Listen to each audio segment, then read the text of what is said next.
Cuéntanos sobre dónde estamos, qué tenemos, qué hemos descubierto. Muy bien, pues este es el túmulo del Arroyo de Las Vegas, que a priori, como estamos en Sargentes de la Lora, que es una localidad burgalesa que está enclavada en una región muy megalítica, sí, muy megalítica porque desde hace muchos años, desde los años 80, ya se conoce que en esta comarca hay abundantes monumentos funerarios del Neolítico, del periodo de la prehistoria.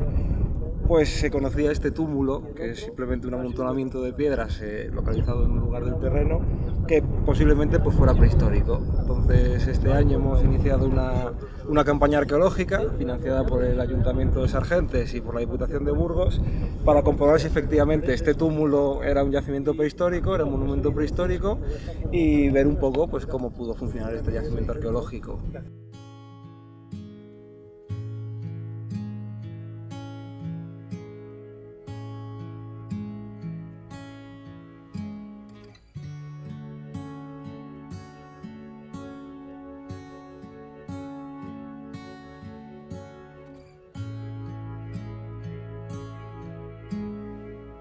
Lo que hemos estado haciendo esta semana es excavar esa trinchera norte a sur que corta como si fuera un eje todo el yacimiento para comprobar las estructuras arquitectónicas que pudiera tener y para identificar si en el centro del mismo, que era lo esperable, pues pudiera haber algún enterramiento prehistórico.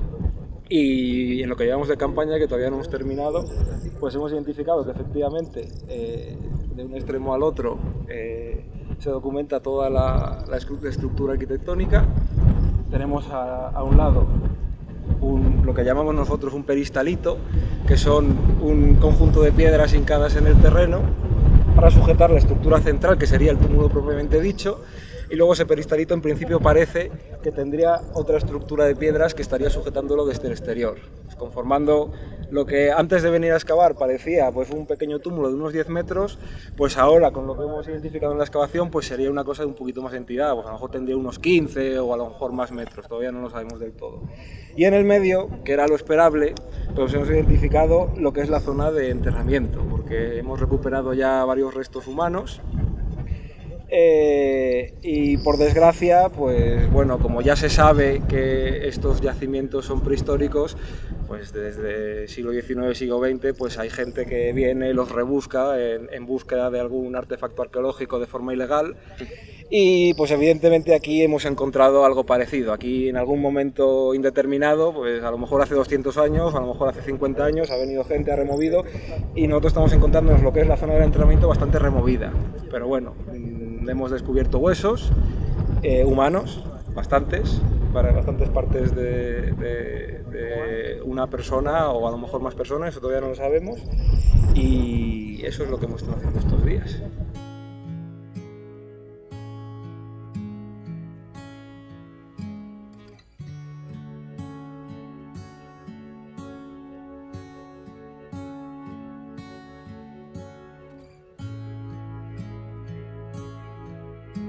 Me gustaría preguntaros qué es lo que estáis encontrando. Pues en la zona central de allí están saliendo una serie de fragmentos de huesos y parece que están saliendo en concentraciones distintas y queremos ver si están un poco relacionados con la posición anatómica del individuo, individuos que hayan en el enterramiento. O sea, que es posible que hayan sido removidos en algún momento o están sí. tal y como les enterraron. No están en conexión anatómica y es posible que hayan sufrido remoción. ¿Y qué huesos habéis encontrado? Pues así lo más destacable, una mandíbula, una hemimandíbula completa con dientes, con molares desgastados. Ah, bueno. ¿Eso es de un solo individuo, de sí, más de uno? Individuo, sí. De momento de uno.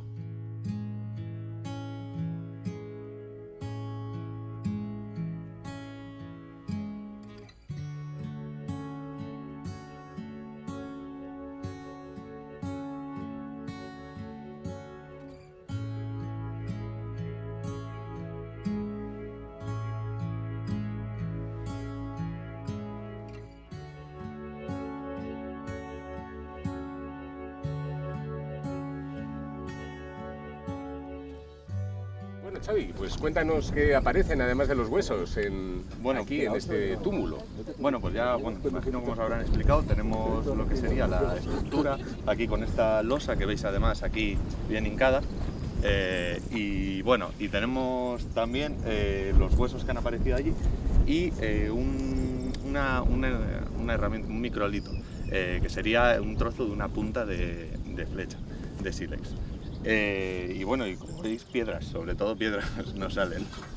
O sea que cuando hacéis la criba lo que miráis a ver es algún tipo de material que además de hueso pueda tener algún significado, ¿no?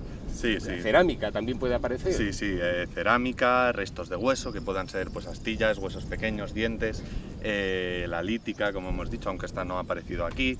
La criba aparece de todo. Tenemos dos cribas, una un poco más gorda en la que se quedarían por las piedras grandes y luego otra en la que se quedarían elementos más pequeños, ya para poderlo ver todo bien separado. También aparece, por ejemplo, limonita también, piedras que no tienen nada que ver ya con esto, pero bueno, te va apareciendo todo un poco.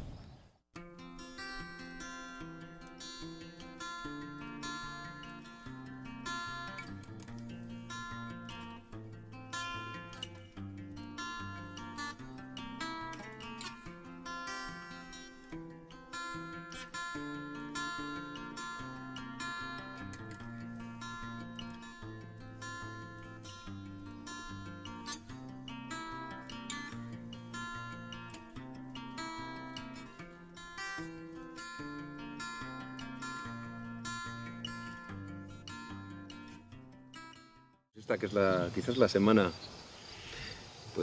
quizás histórica para mí, por ser un poco esa prospección que estamos haciendo en este nuevo túmulo que estamos descubriendo cerquita de Sargentes, era un poco obligado por parte del municipio, del ayuntamiento, el tener una descripción, como en otras ocasiones hemos escuchado y nunca hemos podido grabar, de lo que significa el dolmen de la cabaña, de lo que significan los túmulos que tenemos aquí en el municipio.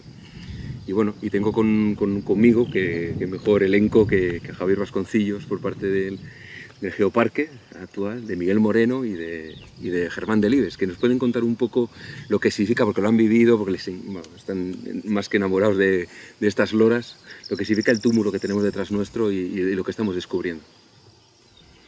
Germán. ¿Voy a empezar yo? Sí, venga. Bueno, pues el túmulo de la cabaña es un túmulo dolménico. En realidad es un montículo que protege una estructura de piedra que sirvió como tumba colectiva hace aproximadamente 5.000 años. Es decir, que en el Neolítico las gentes de toda esta comarca la utilizaron como sepulcro probablemente familiar. Las gentes que vivían en el entorno se enterraban aquí. Los cavamos la tumba hace aproximadamente 25 años y la verdad es que es un monumento muy espectacular, como construcción es una cosa extraordinaria, pero no es menos cierto que la excavación fue un poco decepcionante. Es decir, que la estructura se mantiene intacta, pero es como si hubieran tirado una bomba de neutrones dentro. Había sido saqueada en gran medida y todavía fuimos capaces de recoger algunos huesos de los enterramientos que se practicaron allí, pero no el osario que habitualmente debía haber en el interior.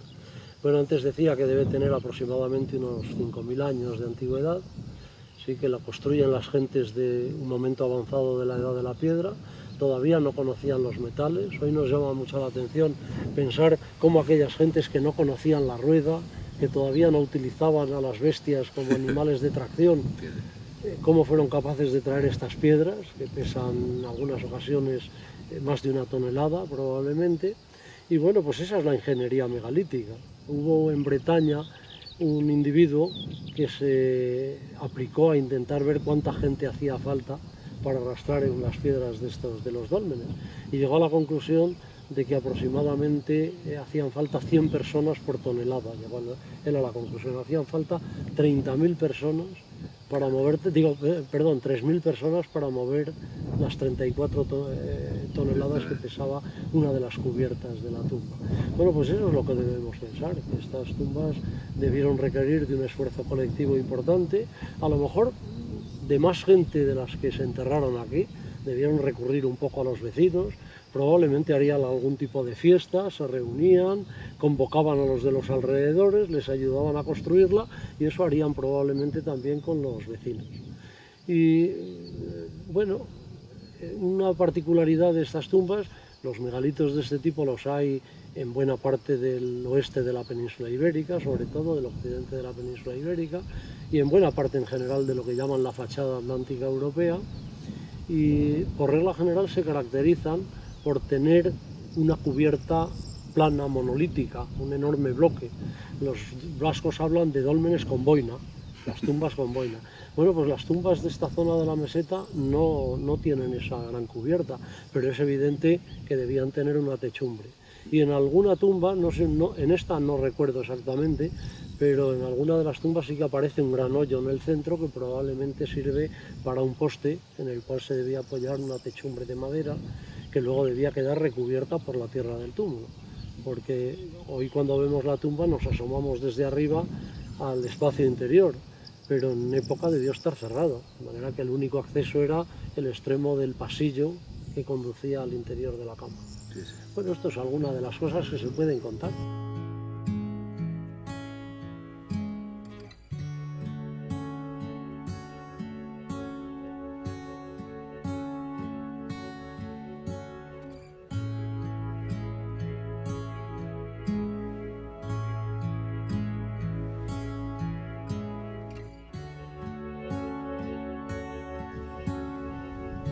Miguel, ¿dónde estamos? Bueno, pues estamos en La Lora, ¿no? En este paisaje magnífico, donde se pierde la vista y donde sorprende un poco, que ahora estamos muy agradablemente aquí en verano, pero en invierno es un sitio tremendamente frío. Y sin embargo, los constructores de los dólmenes los hicieron aquí y no los hicieron en otras partes, no los hicieron en Alicante, ¿no? La gente se va a veranear, a jubilarse, se van a Alicante, porque parece que es el sitio ideal, y sin embargo vinieron aquí. Bueno, yo tengo una teoría, y es que si mañana cayera una bomba atómica y se acabara, digamos, la electricidad y todos los avances, y tuviéramos que sobrevivir, habría que venirse a vivir a La Lora, no a Alicante.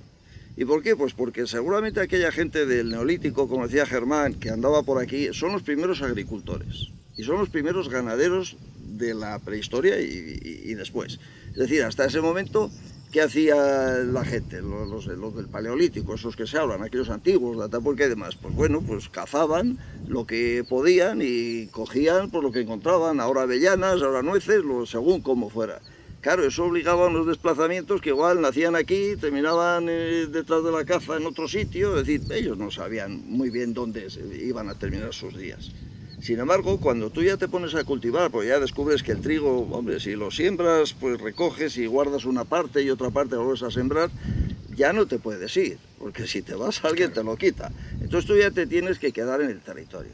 Y si tú tienes unas ovejas o tal, pues hombre, te puedes ir de aquí hasta allá, hasta lo que conoces, 5, 10, 100 kilómetros, pero lo que conoces. Pero no te puedes ir de una manera indefinida, porque a lo mejor te estás metiendo en el terreno de otro y terminas con conflicto. Entonces, ¿qué pasa? Pues que estos primeros agricultores y ganaderos se tienen que quedar ya en los sitios, aunque se mueven, ¿eh? Es decir, pues van a la montaña, bajan al valle, pero están en una comarca. Y en ese momento yo creo que ellos se sienten ya dueños de la tierra. Hasta ese momento ellos eran unos depredadores más, pero en ese momento son dueños de la tierra. Y en ese momento es cuando empiezan a construir estos dólmenes. Y claro, ¿y por qué cultivan aquí? Pues porque lo estamos viendo. Ahora mismo hay una sequía tremenda en estos momentos en toda España. Olas de calor, un desastre. Bueno, aquí estamos con el polar puesto y aquí vemos cómo está la hierba. Está todo verde, está fresco, aquí podría el ganado, bueno, el ganado aquí puede todo el año, incluso cuando está todo agostado, aquí tenemos al ganado. ¿Por qué? Pues porque hay algunas características. Primero, la propia altitud que hace que permanezca verde, y luego un fenómeno que se produce mucho en esta zona, que es la inversión térmica, que es una palabrota, pero que viene del río Ebro, que luego en verano, cuando se concentra el calor, por la tarde sube la niebla y cubre todo.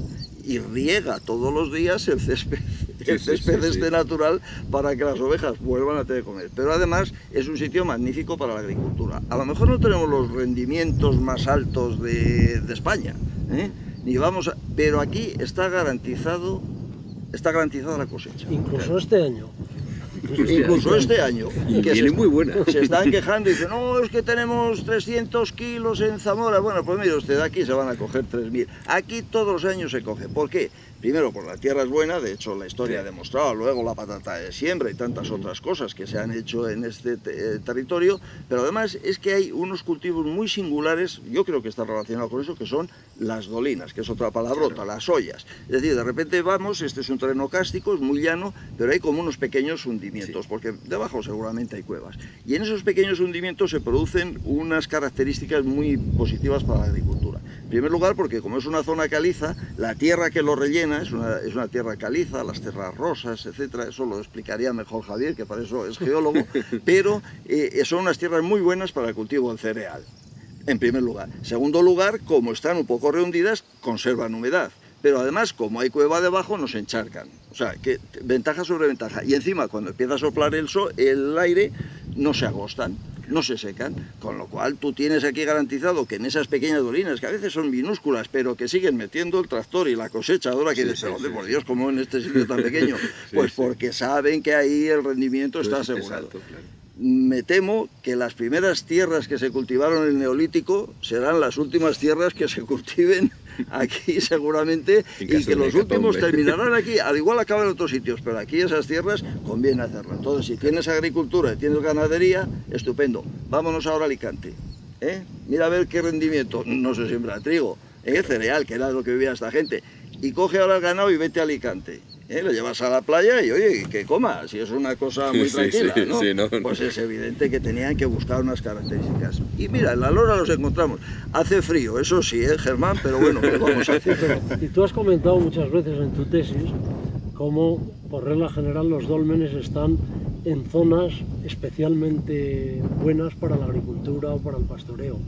Es decir, que no es cualquier sitio en el páramo donde aparecen, sino sitios un poco significativos, en este caso cerca del arroyo, y unas tierras de cultivo buenas, etcétera, etcétera. Eso es evidente, es algo que siempre me llamó la atención, Germán lo sabe mejor que yo porque para eso me dirigió la tesis, pero a mí lo que me llamaba la atención, digo, bueno, ¿y por qué están en unos sitios sí y en otros no? Incluso muy cercano, es decir, ¿por qué están en esta zona de la provincia que aquí en La Lora tenemos docenas, si no centenares de dólmenes grandes, túmulos pequeños? Poco es tan bueno como el de no, la cabaña es muy bueno, pero quiero decir que ¿qué es lo que pasa con esto de la arqueología? Que lo primero que se ve es lo grande, pero luego es como el que va buscando arte gótico, lo primero que ve son las catedrales, pero también hay arte gótico más modesto. Bueno, pues en esta cantidad de yacimientos hay en unos sitios más y en otros menos. ¿Por qué?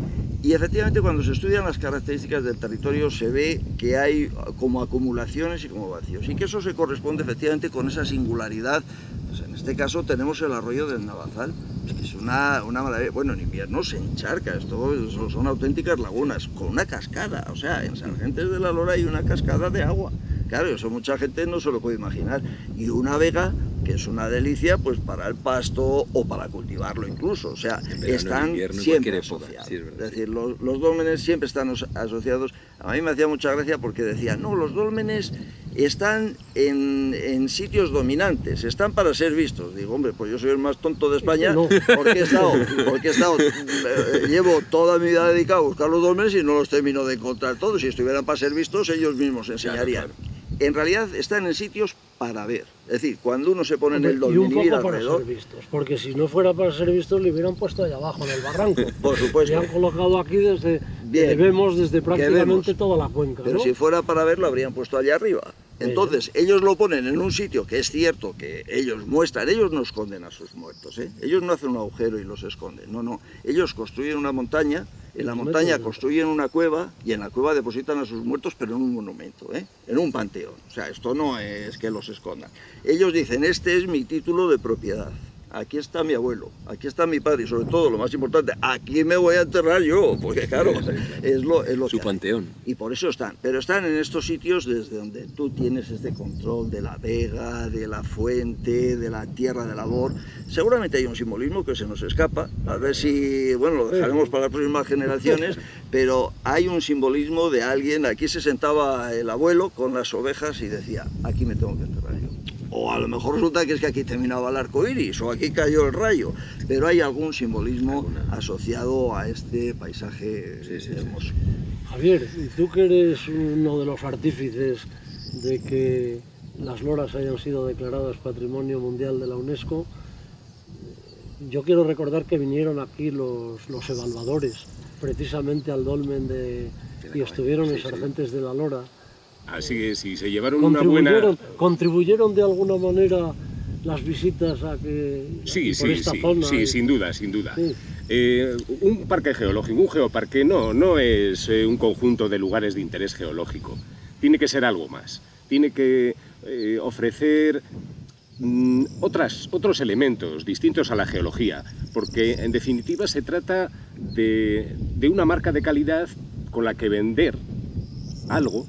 Y en este caso lo que se está vendiendo es la naturaleza, el patrimonio arquitectónico, las iglesias románicas y, como no, pues también estos yacimientos arqueológicos, estos monumentos que realmente pues son los primeros de la historia. Cuando uno va a dar un paseo por el campo, no va con idea de ver plantas o mariposas, no, va con idea de encontrarse todo aquello que le sale por el camino y con eso construir una historia. La historia, el relato del día que has pasado en el campo, el día que has pasado, el domingo que has pasado de merienda y que te ha permitido ver pues desde una rapaz en el cielo hasta un paisaje excelente, una cascada como esta que tenemos aquí al lado. Por eso todos estos elementos no solo adornan, sino que constituyen el contenido, el verdadero contenido del geoparque. Puede ser muy interesante la geología, pero no solo es geología. Sí, a mí eso me llamó mucho la atención porque yo venía a ver a aquellos señores pensando que les interesarían muchísimo lo que son las loras en sí mismo, los cañones del Ebro y la evaluadora checoslovaca me leyó la cartilla y me dijo: no, está usted equivocado, nos interesa mucho el encuentro del hombre con la naturaleza y con la geología y con la tierra. Y efectivamente a mí me sorprendió porque yo no tenía un poco ese concepto. Es que además cuando uno escucha el relato de la historia geológica, no hay que olvidar que nosotros estamos en el extremo de ese relato y que la historia geológica, como la historia de la propia humanidad, continuará. O sea, estamos aquí, somos pasajeros en este trayecto. Y todos estos hitos van jalonando pues no solamente el paisaje en el que nos sentimos, del que nos sentimos identificados, ¿no? La geología es una parte más, pero por las rocas que hay, por la configuración que tienen, pues están los ecosistemas y de esos ecosistemas ha sobrevivido el hombre, ha podido hacerse un hueco en esta historia geológica y construir su propia historia. Y eso pues se relaciona muy bien el hombre y la tierra, el hombre en el entorno. Oye, estamos dibujando un panorama magnífico y todo muy amable, pero la verdad es que esta gente de los dólmenes vivía con muy poco, ¿no? Esto es un poco austeros, ¿no? Debieron vivir con muy poco, y morían muy jóvenes. ¿Y qué tenían en las tumbas? ¿Y con qué vivían? Ya, pero eso es una cosa curiosa, porque vivían a través... Es una cosa curiosa de los dólmenes que conocemos muy bien los lugares donde les enterraban, pero no sabemos demasiado bien dónde vivían. Es decir, que no tenemos, a lo mejor tendríamos que excavar en algunas cuevas. Es probable que tuvieran algún poblado también de superficie, donde aparecen de vez en cuando pedernales tallados y tal. Pero esa es una faceta que conocemos mal. Y sin embargo hay una cosa que es un poco llamativa: cuando les ves allí que se entierran, les depositan con ellos unas pocas puntas de pedernal de los arcos que utilizaban habitualmente, unas láminas, unas hojas también de pedernal con las que cortaban, las hachas de piedra pulimentada que utilizaban como hacha y como herramienta también para cavar el suelo, como azadas seguramente. Y luego lo que nos llama la atención de vez en cuando es que hay algún elemento que nos atreveríamos a decir que era de lujo. Aquí recuerdo, por ejemplo, que aparecieron algunas cuentas de azabache. Bueno, pues el azabache aquí evidentemente es un elemento, no voy a decir, tal vez importado no de demasiado lejos, tal vez del Cantábrico seguramente, pero vamos, que no se puede obtener al parecer aquí fácilmente. Bueno, pues esos señores se las apañaban para tenerlos. A veces aparecían conchas de collar traídas desde, por lo menos del mar, conchas marinas, cuentas de collar de adornos verde. Hay alguna cuenta en alguno de los dólmenes de ámbar también. Por eso es un poco sorprendente. Eso formará parte quizás de la evolución. Yo creo que efectivamente eran individuos que vivían muy apretados. Si nos quejábamos aquí de cómo se vivía en el campo en 1950, cómo no vivirían 4.000 años antes de Cristo, pero pese a todo se permitían este tipo de pequeños lujos, ¿no? De importar cosas, etcétera, etcétera. Sí, pero al final eso es cierto, pero estos son los ricos, ¿no? Los que se entierran, ¿o no? Porque quiero decir, aquí hacen falta 100 personas y estamos hablando de ¿cuántos años? 500, que dura a lo mejor el dolmen como panteón familiar. Eso a lo mejor lo tenemos también, a lo mejor eso es un tópico, ¿no? Hemos hablado ¿dónde siempre están los otros? Que es una construcción duradera, la casa de muertos, que transcurre durante muchas generaciones. A veces se habla de siglos, 5 siglos, y realmente luego las gentes que hay enterradas dentro son pocas. Y ahora empezamos a ver que probablemente la trayectoria de los dólmenes en general más corta de lo que pensábamos, más corta, y luego por otra parte que no se enterraban todos, que se enterraban solo algunos personajes. O sea que ya había una jerarquía. Una cierta jerarquía, sí. Bueno, no sabemos, a lo mejor se enterraban los malos ahí, no era un castigo enterrarse, nunca se sabe. Por los afares no parece que sean los que peor vivieron. Vaya, eran los ricos. Seguramente eran los ricos. Pero lo que es bastante bonito es que ahora podemos ver, a través de la excavación de la tumba de Arroyo Las Vegas, que 1500 años después, aproximadamente, de la construcción de los dólmenes, se ha introducido un sistema de enterramiento nuevo. Los dólmenes dejan de funcionar, no sabemos la razón muy bien por la cual, pero muchas veces se bloquean las entradas con piedras para que no se entierre más, otras veces se acaban literalmente destruyendo, se acaban tirando los ortostatos, las grandes piedras se bloquean, y se empieza a enterrar en otros lugares. Y ahí tenemos un modelo de tumba distinta en donde hay enterrado no los miembros de un linaje o de una familia, como ocurre en un dolmen, sino un individuo que debe ser un personaje probablemente singular. Personaje para el que construyen para él solo esa tumba. Quizás las enfermedades. Pero es un concepto además muy distinto, porque esta es una tumba abierta, que a lo mejor está funcionando, como decía Miguel, 100 años, 200 años tal vez.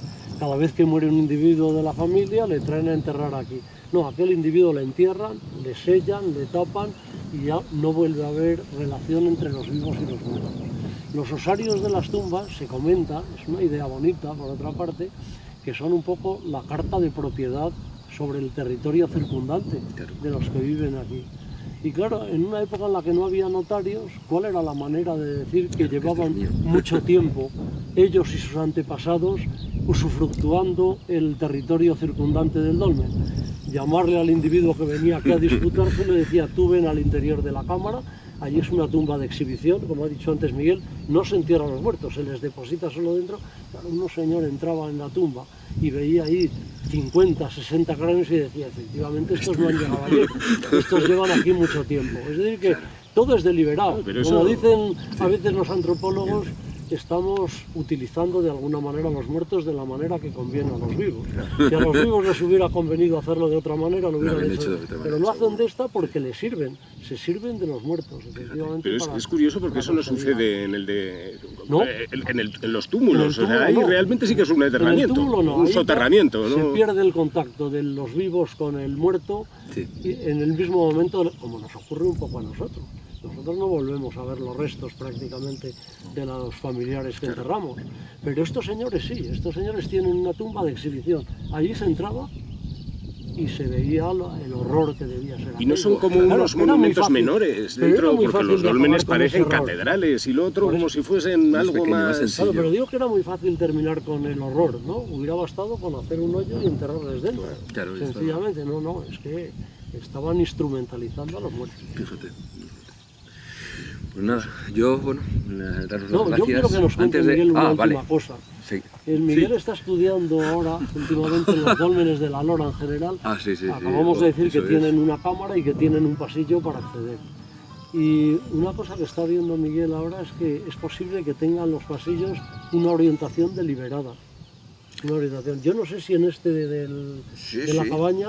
En este es evidentísimo. Sí. Hombre, se sabía que en general los dólmenes de toda Europa, tienen los corredores orientados entre el este y el sur. Sí, todos, bueno, pues una especie como hacia la salida del sol, vamos a entendernos. Sin embargo, estamos viendo que en la salida del sol en invierno, en lo que es el solsticio de invierno, justo cuando los días son más cortos, ahí, en ese momento de la salida del sol, entra a través del corredor e ilumina la cámara. Sí. ¿Qué significa orientación eso? Para iluminar el fondo. Está, primero, que tenían un conocimiento, porque yo ahora mismo si me dices, ¿dónde sale el sol el día 21 de diciembre?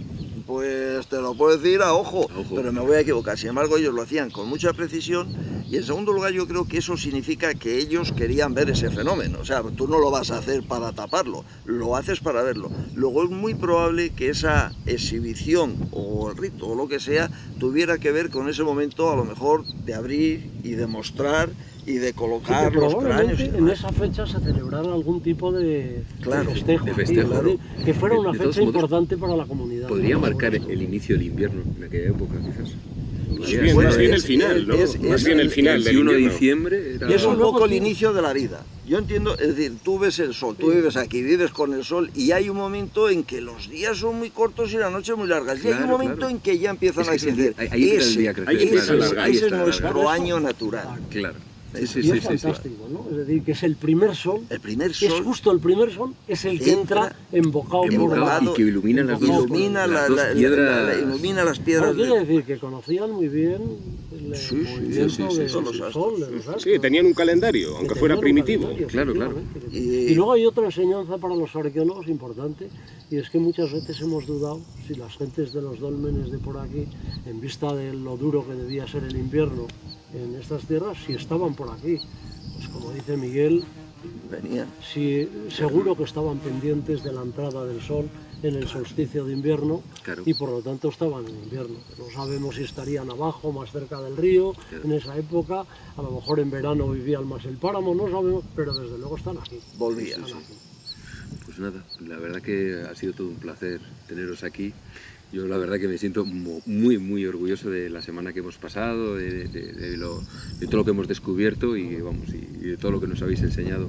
Que este pequeño vídeo pues sirva un poco para mostrar estas bondades que tiene este municipio por haberse implicado en este proyecto arqueológico. Todo lo contrario, y esperando que llegue el solsticio para ver ese sol. Hay que venir, tiene mucha amiga, porque Miguel se ha ido en el invierno y no siempre lo ha acertado. Algún día de niebla se ha tenido. Sé que algún día de niebla ha salido y se ha estropeado. Venías aquí, había niebla. Había que venir aquí a las 5 de la mañana. Y venías y estaba despejado. Sí.